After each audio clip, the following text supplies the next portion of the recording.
국방부가 성추행 피해를 호소한 뒤 극단적 선택을 한 공군 중사 사망 사건의 최종 수사 결과를 발표했습니다. 그런데 초기 부실 수사 관련자는 한 명도 기소하지 않기로 결론 내렸고 당시 공군 참모총장에 대한 조사도 결국 이루어지지 않았습니다. 지영철 기자가 보도합니다. 상관으로부터 성추행을 당한 뒤 극단적 선택을 한 공군 고 이모 중사 사건. 국방부는 15명을 기소하고 모두 38명을 문책하겠다는 최종 수사 결과를 발표했습니다. 특임 군 검사까지 투입했지만 수사 담당자와 지휘부에 대한 책임은 묻지 못했습니다.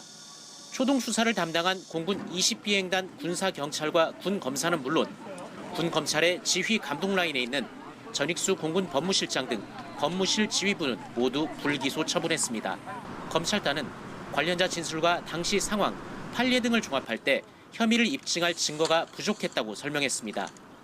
또 유족들이 2차 가해 혐의로 추가 고소한 15비행단 대대장과 중대장 등 2명에 대해서도 증거 불충분을 이유로 불기소했습니다. 공군본부 공보정훈실 대령과 중령은 불구속 기소했습니다. 이들은 20비행단 부대원이 피해자 이중사와 통화해 녹음한 파일을 언론에 제공해 공군에 대한 비난 여론을 돌릴 목적으로 당사자의 의사에 반해 파일을 받은 혐의를 받고 있습니다. 사건의 책임을 지겠다며 물러난 당시 이성용 공군 참모총장에 대한 조사는 끝내 이루어지지 않았습니다.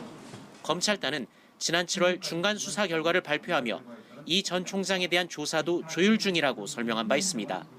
국방부는 기소된 사건 공소 유지에 최선을 다하고 징계 대상자들은 엄격한 처분이 이루어지도록 하겠다고 밝혔습니다.